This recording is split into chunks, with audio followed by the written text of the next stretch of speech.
Amém. Êxodo capítulo 7, verso 14 ao verso de número... Êxodo capítulo 14,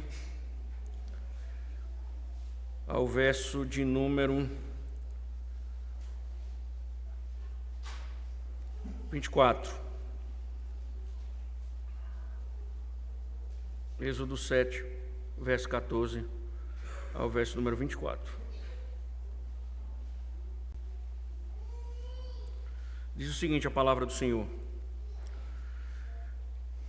O Senhor disse a Moisés: o coração de Faraó está obstinado. Ele não quer deixar o povo ir. Vá falar com Faraó pela manhã. Ele sairá às águas e você estará à espera dele na beira do rio. Leve o bordão que virou serpente e diga a Faraó: o Senhor, Deus dos hebreus, me enviou para dizer-lhe: deixe o meu povo ir para que me adore no deserto. Mas até agora você não quis ouvir. Assim diz o Senhor: nisto você saberá que eu sou o Senhor. Com este bordão que tenho na mão, ferirei as águas do rio e elas vão virar sangue. Os peixes que estão no rio vão morrer. O rio vai cheirar mal e os egípcios terão nojo de beber água do rio. O Senhor disse ainda a Moisés: diga a Arão que pegue o seu bordão e estenda a mão sobre as águas do Egito, sobre os seus rios, sobre os seus canais, sobre as suas lagoas e sobre todos os seus reservatórios, para que virem sangue.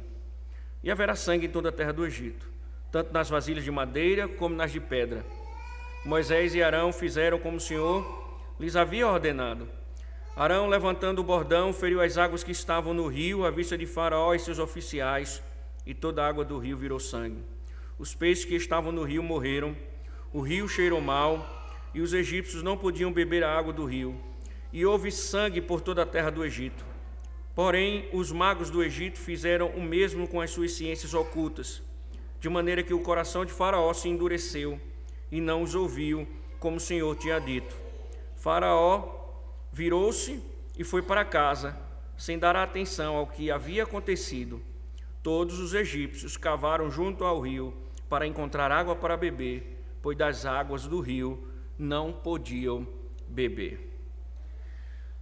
Ó Deus, é a Tua palavra, Senhor, com verdades tão profundas que nós precisamos conhecer, Senhor. E pedimos que abra o nosso entendimento para também, ó Deus, não somente conhecermos, mas para escutarmos a Tua santa voz, para que venhamos, ó Deus, a Te servir, a Te obedecer, para que nossos corações não sejam endurecidos, Senhor, como foi endurecido o coração de Faraó, e que o Senhor seja glorificado em nossas vidas, vividas conforme a Tua vontade, para que o Teu nome seja glorificado entre as nações, Senhor. Em nome de Cristo te pedimos, fala-nos, porque somente a Tua palavra, somente o poder da Tua palavra pode de fato nos animar, nos avivar, nos fortalecer, nos sarar, e é isso que esperamos, Senhor, ouvir a Tua voz. Em nome de Cristo, amém. Pode sentar, irmãos.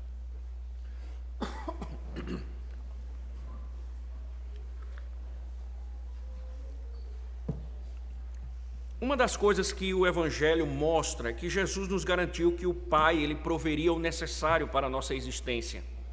Não temos dúvidas de que Deus tem cumprido com sua promessa. Nós temos a certeza disso, que Deus, Ele tem sustentado o seu povo. Mas você há de concordar comigo, nós não estamos satisfeitos com as coisas básicas. Por isso nós guerreamos em busca de coisas que, no final das contas, por mais que nos traga luxo e conforto, elas findarão. Mas pior que isso é a realidade de que, adoecidos pela sedenta vida extravagante, nós não valorizamos as coisas básicas prometidas. Tanto é que agradecemos as grandes conquistas, mas não celebramos as coisas básicas da vida. Um copo com água diário, um banho refrescante no chuveiro, não merece tanta gratidão na mesma paixão que celebramos a conquista de um mergulho numa piscina. Os egípcios, eles tiveram uma noção da importância do básico, quando viram o rio se transformar em sangue. O rio Nilo era tudo para o andamento da economia. Era o meio de transporte, fonte de alimentos, enfim. Sem o Nilo, o Egito colapsaria. Por isso, ele também havia se tornado objeto de idolatria. E não havia modo melhor para o Deus de Israel demonstrar que ele era logo de início, mostrar que ele era o Senhor do Egito, do que transformar o rio Nilo em sangue. O texto de hoje, então, registra o primeiro golpe de Deus contra os deuses do Egito, mostrando sua soberania sobre o maior poder do mundo. Transformar o rio em sangue era algo duríssimo, e esperava-se automaticamente que eles reconhecessem a glória de Deus. Mas como nós vimos, os magos continuam com magias e o rei ainda continua endurecido. O que nós aprenderemos então, irmãos, o princípio espiritual, é que nós não devemos confiar em outros deuses, porque eles não nos sustentarão e não nos salvarão.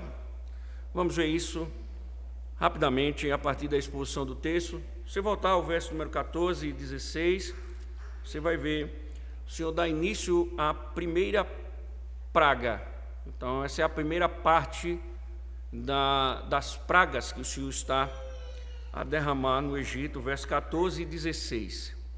O Senhor disse a Moisés: o coração de Faraó está obstinado, ele não quer deixar o povo ir. Vá falar com Faraó pela manhã, ele sairá às águas e você estará à espera dele na beira do rio.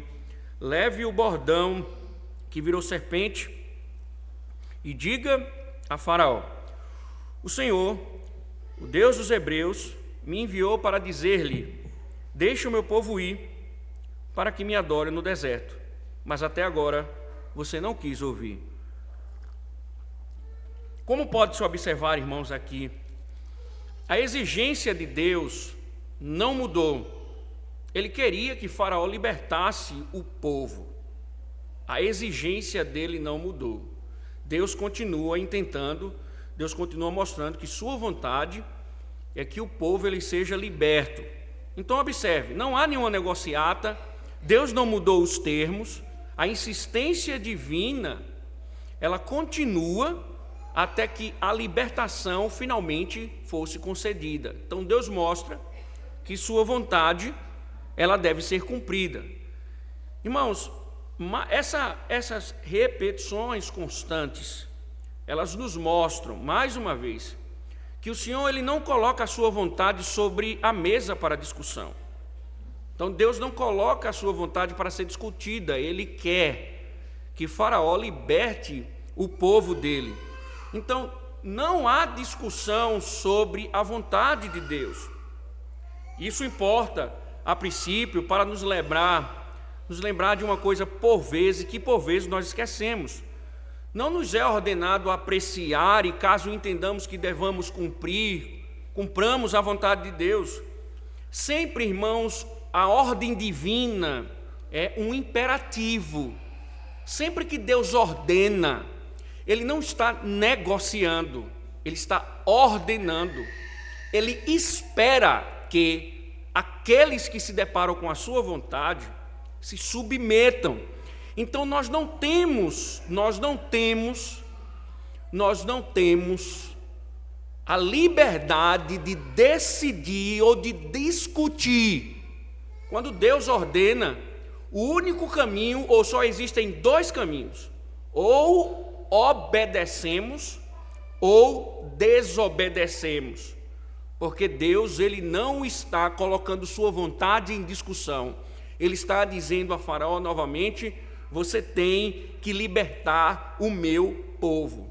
Então, o que nos resta, e o que restava para Faraó e nos resta automaticamente, é que nós devemos fazer a vontade de Deus sem questionar, ser submisso à vontade de Deus. Da mesma forma, irmãos, é importante pensarmos sobre a impiedade. Da mesma forma é com os ímpios, como tem demonstrado aqui Faraó.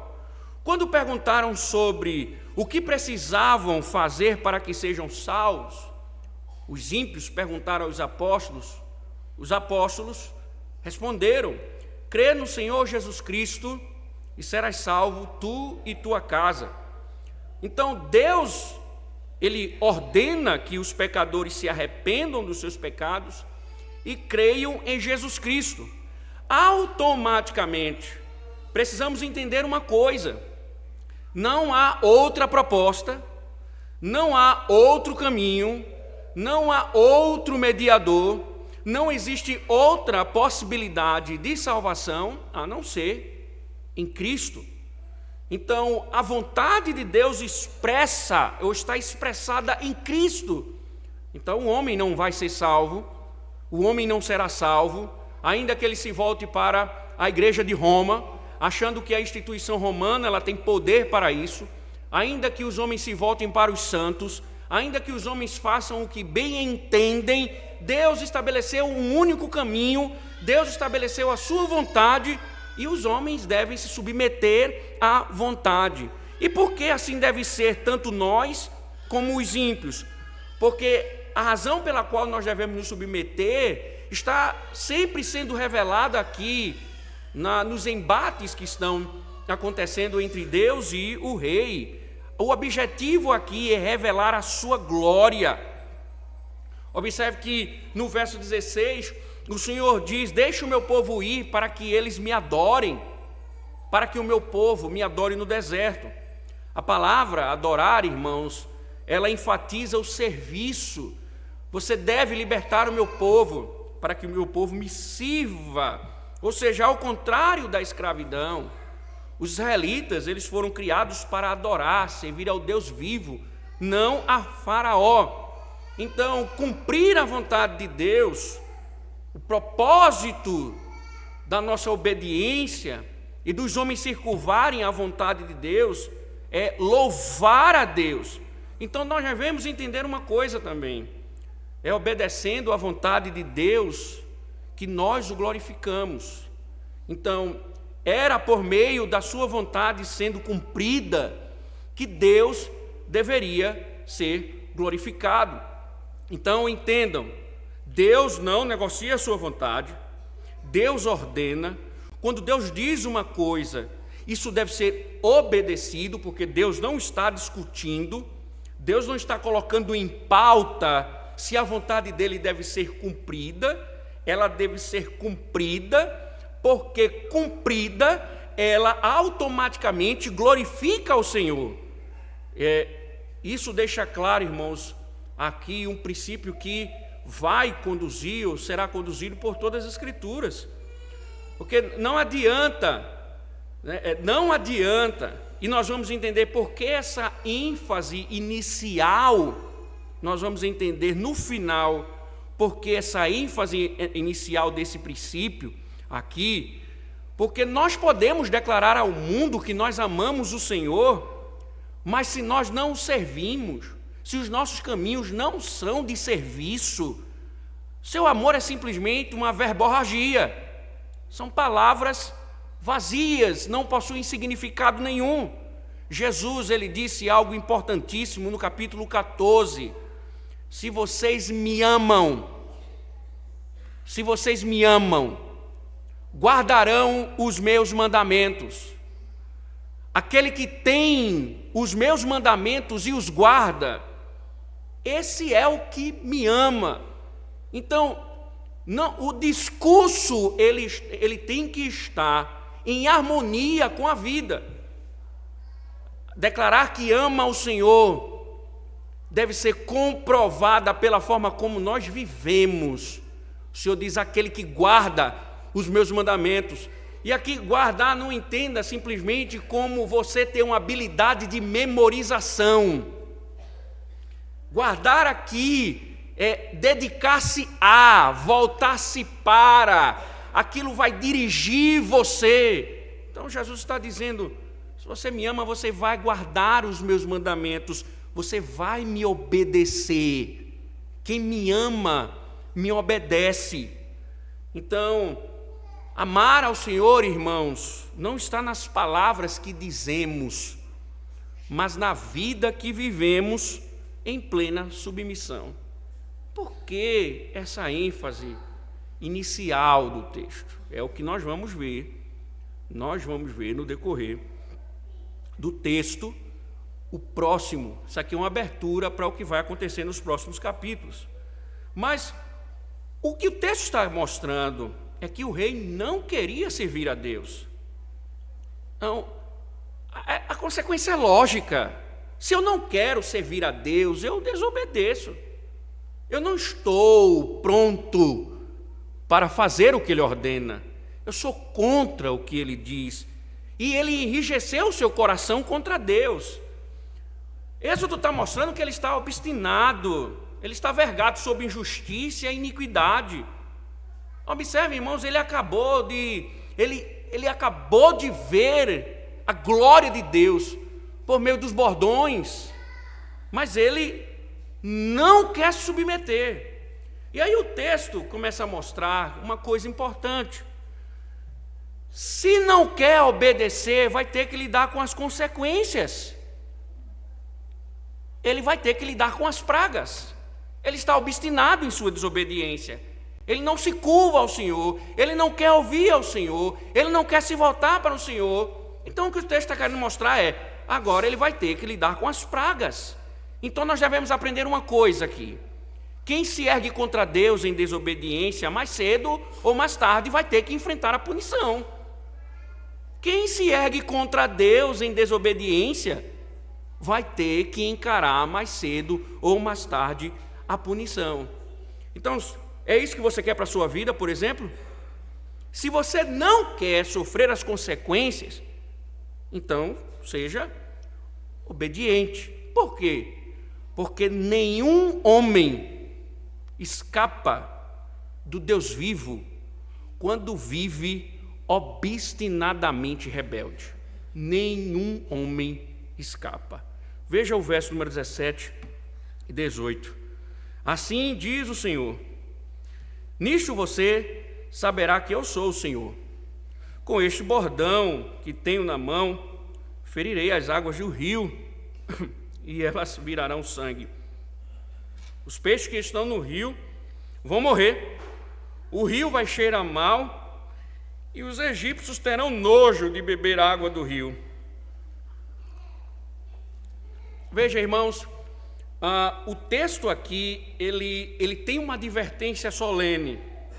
Todas as vezes que o texto sagrado repete essa expressão, assim diz o Senhor, há uma solenidade, há um peso, há uma carga muito forte em cima daquilo que o Senhor irá dizer. É como se fosse assim, preste atenção no que o Senhor está dizendo.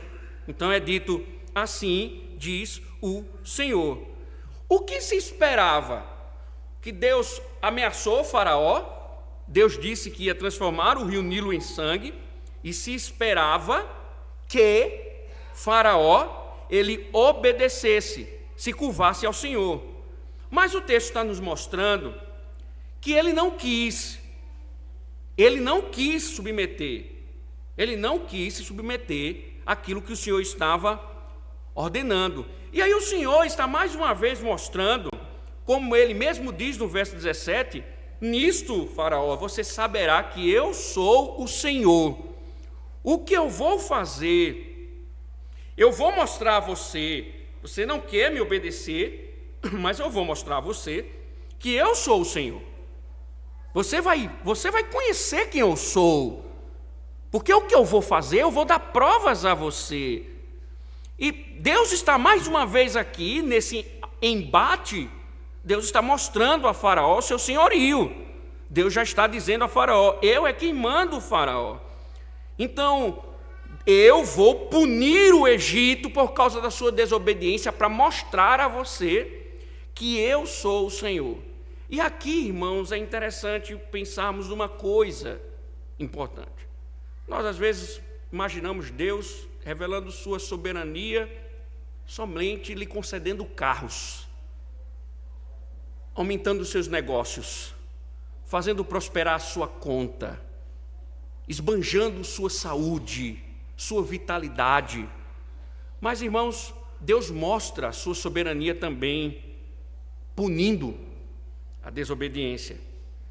Deus está mostrando que vai ser exaltado punindo o Egito. Que ele vai ser glorificado ao derramar o seu juízo sobre uma terra desobediente. E a prova disso está novamente nos sinais. Irmãos, lembre-se do que nós falamos semana passada, porque é o que Gênesis faz, Êxodo faz, Levítico, Números, Deuteronômio e as Escrituras do Antigo Testamento nos apresentam princípios que são confirmados nos Evangelhos e nas Epístolas. Por exemplo, Jesus deu testemunho do seu governo, do seu senhorio, por meio dos sinais. João Batista, por exemplo, ele pediu provas. Olha, estão dizendo que aquele cara que você batizou é o Cristo. E pergunte a ele lá se de fato ele é o Cristo, se ele é aquele enviado por Deus. E Jesus responde à indagação dele.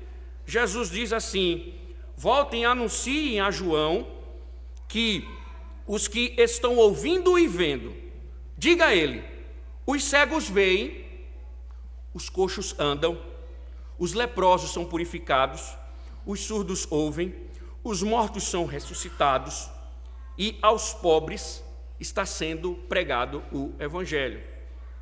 Qual é o sinal de que ele é de fato o Messias? Jesus diz: diga a ele tudo que vocês estão vendo e ouvindo, os milagres que eu estou fazendo.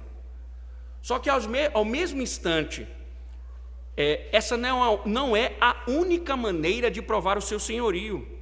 Incontáveis vezes, irmãos, Deus revela-se Senhor fazendo as pessoas sofrerem as consequências do seu pecado. Por exemplo, no dilúvio, ele mostrou o seu senhorio, derramando o seu juízo, matando os homens. No fogo que caiu, mostrou aos moradores de Sodoma e Gomorra que ele é o Senhor. Aqui, novamente, tem sido com Faraó e os egípcios, e será com todos aqueles que vivem distantes de Deus. Então, não espere, meu irmão, que Deus se revele a você por meio do seu julgamento.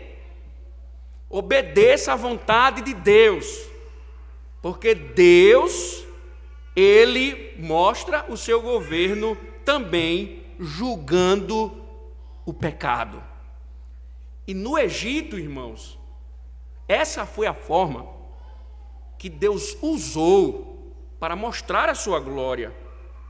Foi derramando a sua ira para convencê-los, mostrá-los que eles deveriam obedecer à vontade de Deus e que Deus é de fato o Senhor sobre o Egito, sobre todos os deuses do Egito. Mas Faraó continua incrédulo. Veja o verso 19 ao 21.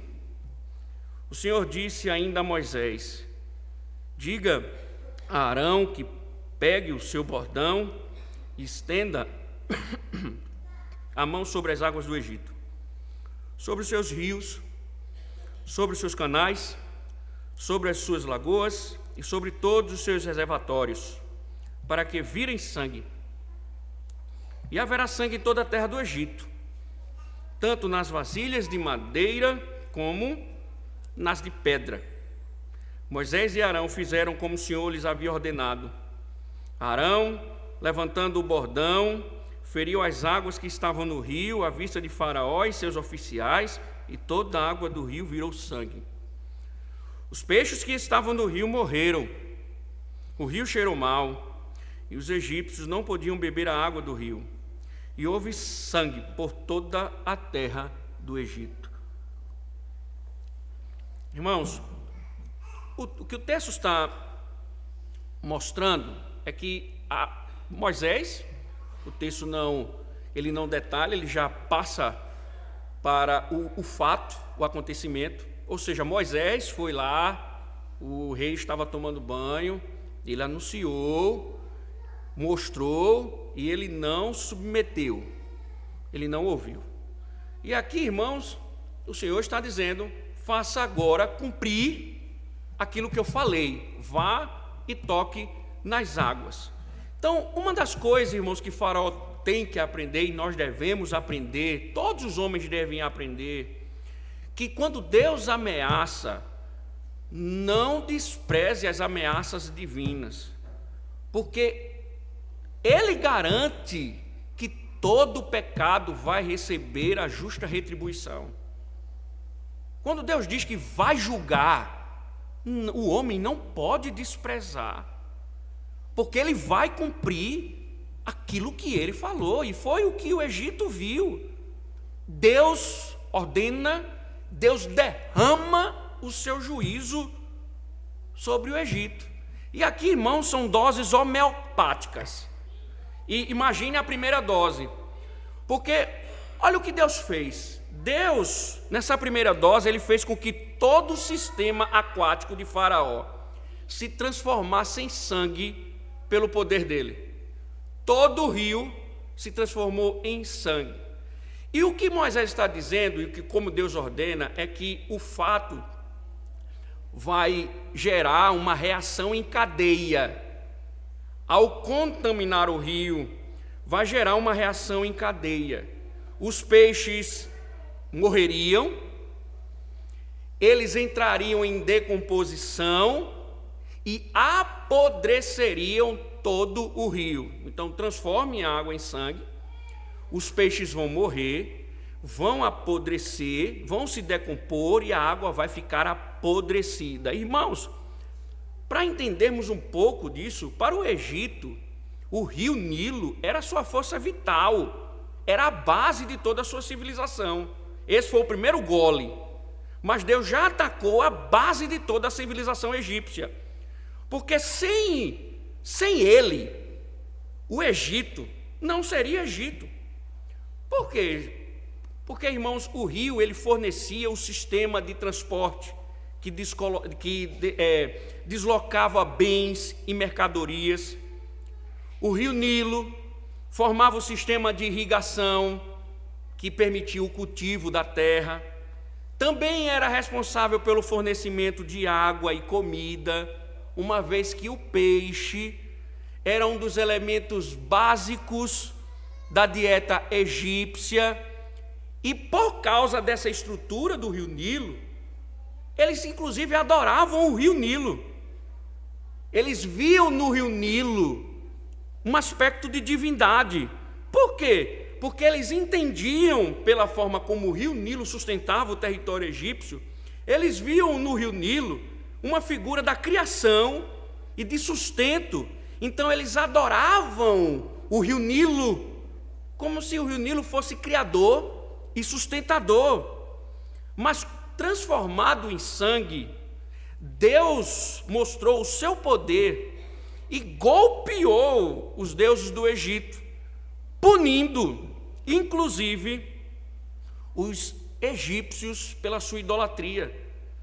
Então imaginem, numa só pancada, ele provocou escassez de água e comida, suspensão do sistema de transporte e um desastre financeiro para o território egípcio e uma crise espiritual. Por quê? Porque ele submeteu o rio Nilo ao seu poder. Pensem, irmãos, aquela chuva que provoca inundações, derrubando barreiras, matando pessoas, ou catástrofes ambientais. Você acha que é a mãe natureza com raiva dos homens, como dizem os naturalistas? Você acha que é uma natureza descontrolada e que os homens, pelo aquecimento global, têm destruído? Você acha? Deus, irmãos, muitas vezes julga os homens por meio de catástrofes. Deus colapsou o Egito, transformando um rio em sangue. Deus muitas vezes, irmãos, julga os homens por meio de inúmeras catástrofes. Não existe mãe natureza. Que existe o Criador governando todas as coisas. Jesus estava no barco, os discípulos preocupados com a tempestade. Não te preocupas com o que está acontecendo? Ele se ergue e acalma o mar, acalma o vento, e ele diz: que homem é este, que o vento e o mar lhe obedecem? Deus é Senhor dos tsunamis, das tempestades, da seca, do deserto, e Ele governa tudo, e por vezes usa o que Ele quer para julgar os homens. Mas por outro lado, irmãos, alguns pensam o juízo de Deus somente nessas proporções. Pensem na crise que se instalou no rio ou no Egito por causa do rio Nilo. Prestem atenção: comida, transporte público e economia. Deus colapsou a economia, o transporte público, ou seja, colapsou o Egito, atacando aquilo que é básico. Por vezes, irmãos, nós esperamos um julgamento de Deus com um câncer. Nós esperamos um julgamento de Deus com uma doença incurável. Mas esquecemos que inúmeras crises, inúmeros juízos sobrevêm sobre muitos por causa da desobediência. Muitos esquecem que muitas crises, por vezes, que enfrentam, fruto da desobediência, que muitas vezes são Deus alertando sobre os seus pecados. Isso não significa dizer, irmãos, que toda crise é juízo de Deus. Jó, por exemplo, não esqueçamos disso. Porém, não desdenhem crises financeiras, não desdenhem doenças, não desdenhem problemas, porque podem ser a voz de Deus julgando você. Por isso que eu sempre digo, quando eu vejo o povo gripando demais, doente demais, eu fico dizendo, é só problema de temperatura, mudança de clima, ou o Senhor está julgando o povo, Senhor? Para o povo está tudo adoecendo. E nós muitas vezes pensamos que o julgamento de Deus é só coisas mirabolantes. Deus atacou tudo no Egito: a mesa, a economia e o transporte. Não poder pegar um transporte era o sinal do julgamento de Deus. A falta de comer na mesa era sinal do julgamento de Deus. A economia colapsada era sinal do julgamento de Deus, porque Deus transformou o rio Nilo em sangue. Não desprezemos, irmãos, crises, porque por vezes pode ser Deus dizendo: você está sendo insubmisso. Insubmisso. Sobre o Egito, não esqueça que também o ataque de Deus foi um ataque direto, como nós falamos, aos egípcios e seus deuses.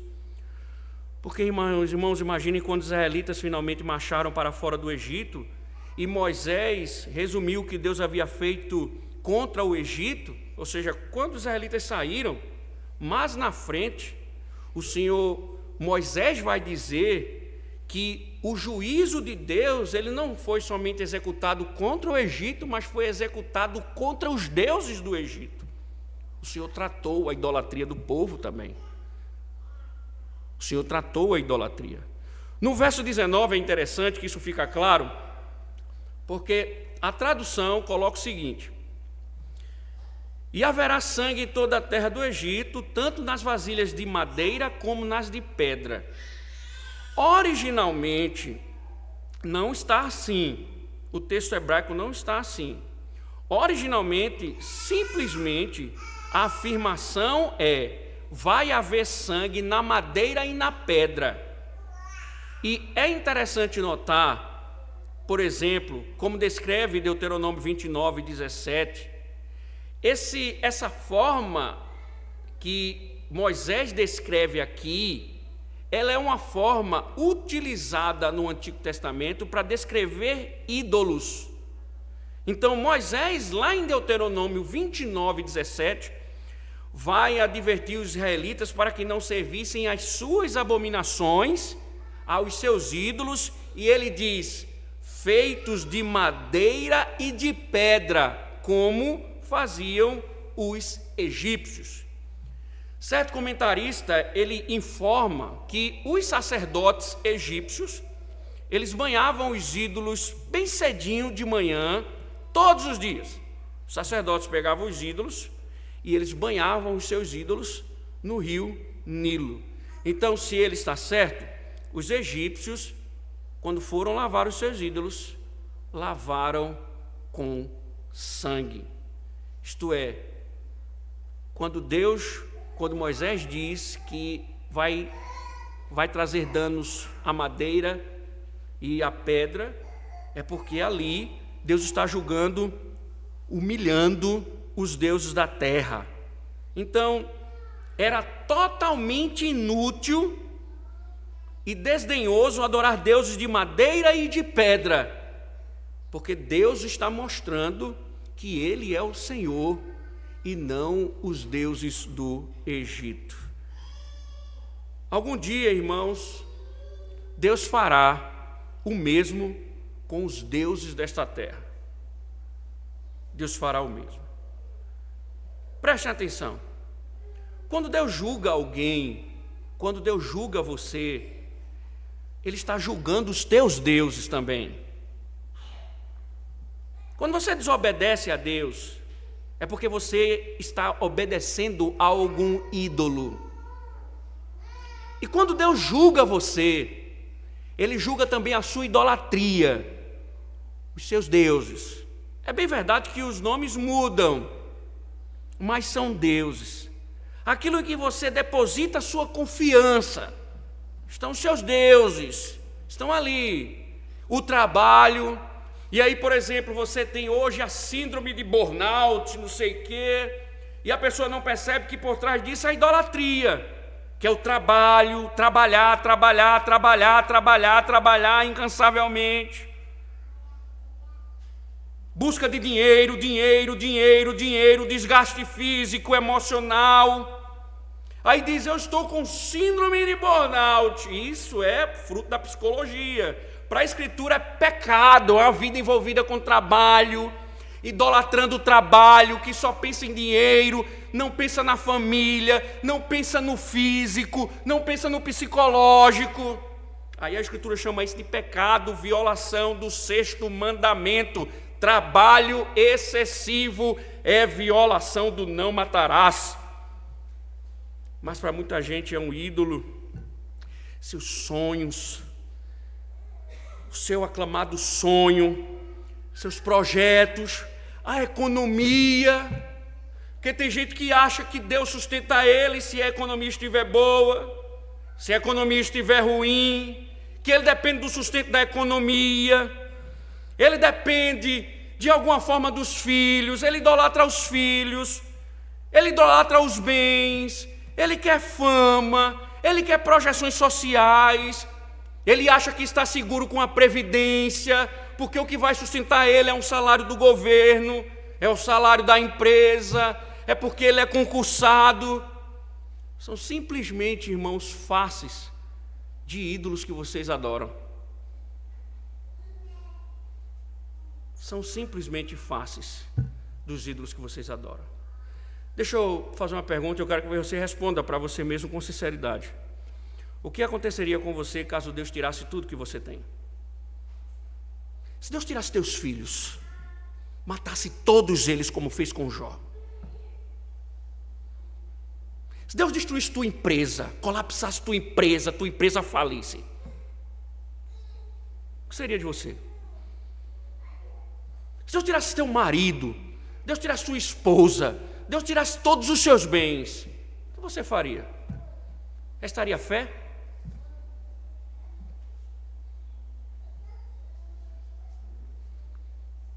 Será que restaria fé? É na ausência, irmãos, dessas coisas que se prova a verdadeira confiança. Se você diz assim, eu não vivo sem os meus filhos, está aí o seu poste ídolo. Eu não vivo sem o seu marido, sem o meu marido, está aí o seu poste ídolo. Eu não vivo sem o meu emprego, está aí a sua idolatria. Eu não vivo sem os meus bens, está aí o seu ídolo. Eu não vivo sem o meu trabalho, está aí a sua idolatria.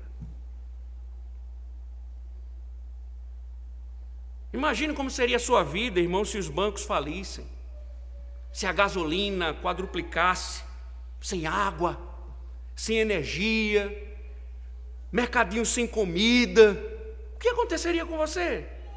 Tumultuaria a cidade, quebrando vidraças, fazendo protestos, lutando pelos direitos básicos.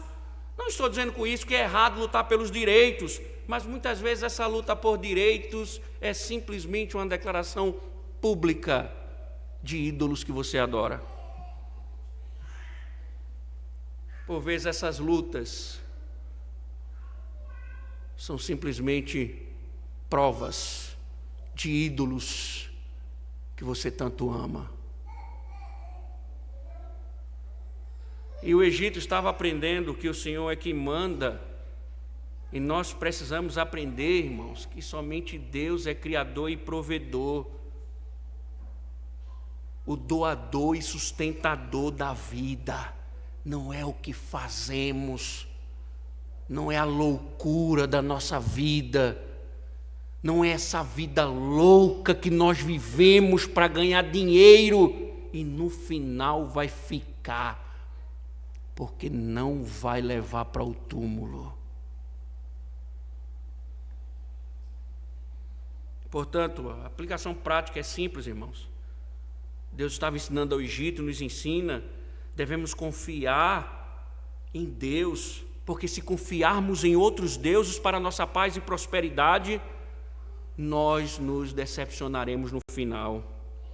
Mas se colocarmos a nossa confiança em Deus como nosso Criador e provedor, então se tudo...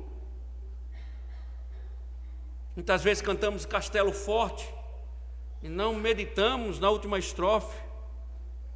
Se temos de perder família, bens, prazer, se tudo se acabar, se tudo se findar, com Ele reinaremos. Quando nós adoramos a Deus, ainda que tudo seja tirado, como foi tirado de Jó, serviremos ao Senhor e permaneceremos seguros. Por isso que Davi disse, o Senhor é o meu pastor, nada me falta. A questão não é se eu tenho 5 empregos, 4 carros, 2 empresas, beleza, força, saúde, competência, é se Deus é o meu pastor. Ele é quem não pode faltar. Tudo pode faltar, menos Ele. Porque o tudo depende dEle. Nós só estaremos seguros nele. E não foi o que aconteceu com Faraó e os egípcios. Porque quando os deuses foram tirados, eles endureceram mais o coração. Eles, em vez de, rapaz, se Deus é poderoso, olha o que Ele fez conosco, vamos nos curvar. Eles se recusaram a adorar a Deus. Veja o verso 22 a 24. Porém, os magos do Egito fizeram o mesmo com as suas ciências ocultas. de maneira que o coração de Faraó se endureceu e não os ouviu como o Senhor tinha dito. Faraó virou-se e foi para casa sem dar atenção ao que havia acontecido. Todos os egípcios cavaram junto ao rio para encontrar água para beber, pois das águas do rio não podiam beber. Irmãos, mais uma vez, olha o que o texto diz, né? Deus opera, aí os magos imitam o sinal de Deus. Aí mais uma vez um truque do demônio.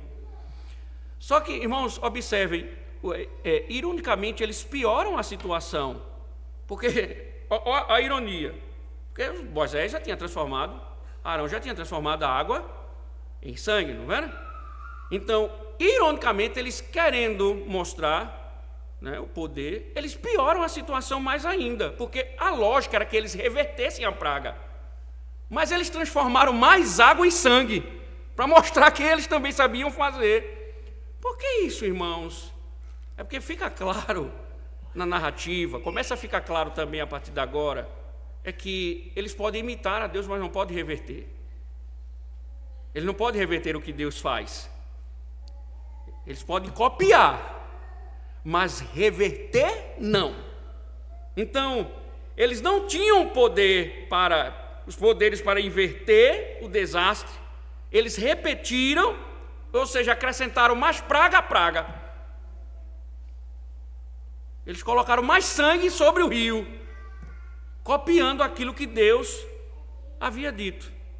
E com isso, irmãos, Deus mostra o seu poder sobre Satanás também.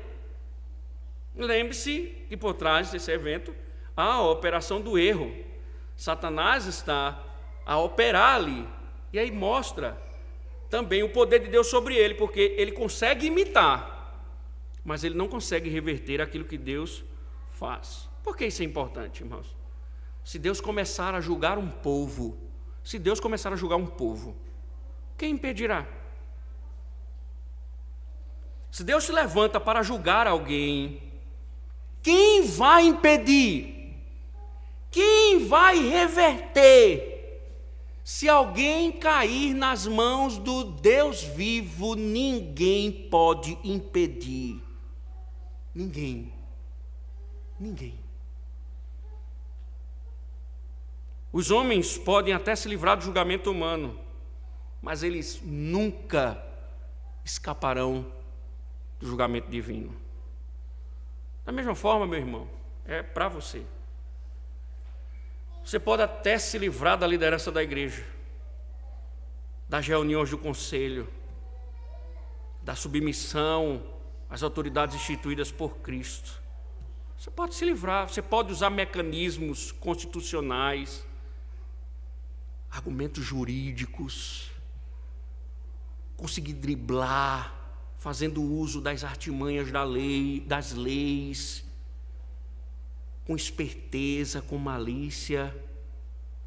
Mas quando Deus decide julgar alguém, ninguém escapa. Ninguém escapa. Então, deixa eu dizer uma coisa: você pode correr, você pode mudar de igreja. Eu quero a transferência, eu quero sair da igreja, eu quero ir para outra igreja, eu quero ir para outra cidade, eu quero ir para outro país, eu quero morar numa caverna. Deus começou a julgar, não vai escapar. Não vai escapar.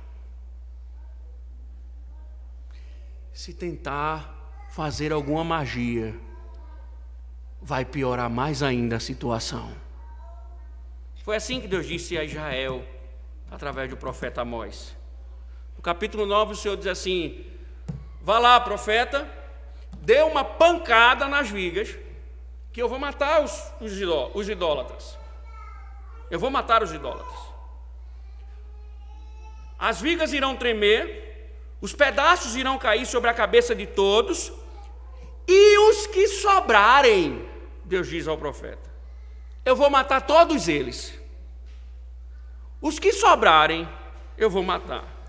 Eu digo a vocês, diga a eles, que nenhum deles fugirá, nenhum escapará. Ele está falando de Israel. Ainda que cavem para chegar ao abismo mais profundo, a minha mão os tira lá de lá. Se subirem ao céu, de lá os farei descer. Se eles se esconderem no Alto Carmelo, é uma região que tem, como se fosse imagina na Amazônia, um ambiente florestal. Se eles se esconderem no alto do Carmelo, eu irei lá, atrás deles, e de lá os tirarei. A imagem aqui é de uma pessoa caçando uma presa. De uma pessoa caçando uma presa. Alguém que entra numa floresta para caçar um bicho. Deus está dizendo, se eles se esconderem lá, eu vou lá e vou tirá-los de lá. E caso se ocultem dos meus olhos no fundo do mar, eu darei ordem à serpente, ou ao animal marinho, melhor tradução, e ela as morderá. Se forem levados para o cativeiro, eles com medo de fugir do juízo de Deus, eles vão para os povos pagãos e dizem, eu quero ser escravo de vocês. Salvem a gente, por favor. O juízo de Deus está sendo derramado, eu quero me tornar escravo de vocês. Aí ele diz, se eles forem levados cativos pelos seus inimigos, eu vou dar ordem aos inimigos para matá-los à espada. Aí o Amós recebe a última palavra do Senhor, diga a eles, Amós, os meus olhos estão sobre eles para o mal e não para o bem. Diga a eles que eu vou pegá-los e ninguém vai escapar. Comece fazendo isso, derrubando o templo. Irmãos, nenhum esconderijo é seguro da justiça divina. Nas profundezas, nas alturas ou no exílio, a mão de Deus sempre alcança quem tenta fugir. Por isso que Faraó tem que lidar com as pragas. Por isso que Faraó tem que lidar com as pragas. Se você desobedece ao Senhor, se o julgamento de Deus chegar, você vai ter que lidar com as pragas. Você vai ter que lidar com as pragas. Por fim, irmãos, isso também mostra que o poder de Satanás é autodestrutivo. Satanás, ele traz mais prejuízo para ele mesmo. Sempre foi assim. Sempre foi assim. Quando ele pensava que estava matando Cristo, que nós falamos semana passada, Cristo estava triunfando sobre ele. Quanto mais Satanás se ergue, mais prejuízo ele traz sobre ele. Mas, irmãos, a condição cardíaca de Faraó impediu de prestar atenção em Deus, mesmo quando Deus o punia pelos seus pecados.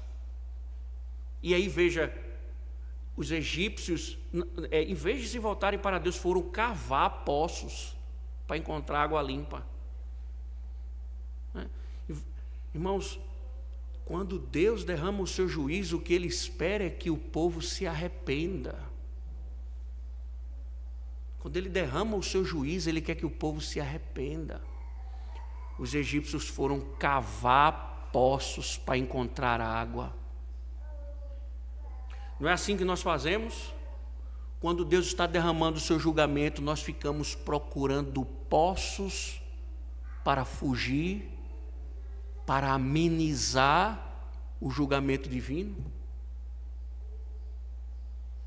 Em vez de nós nos submetermos e obedecermos ao que o Senhor tem dito, nós ficamos querendo criar os nossos jeitinhos para nos livrar do juízo de Deus.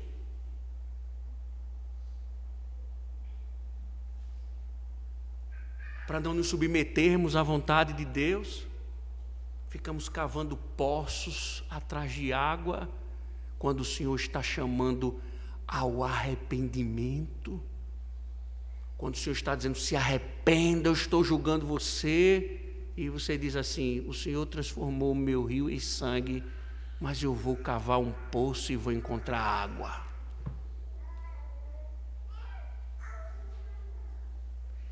E o coração continua endurecido.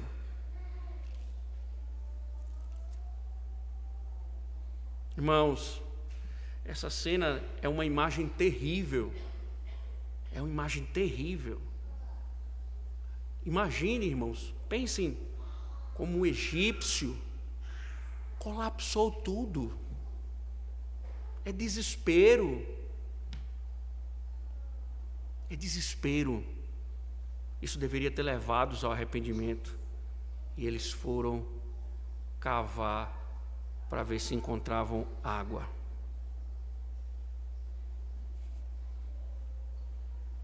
Não adianta, meus irmãos.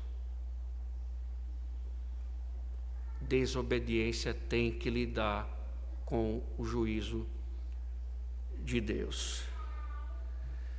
Irmãos, o que aprendemos?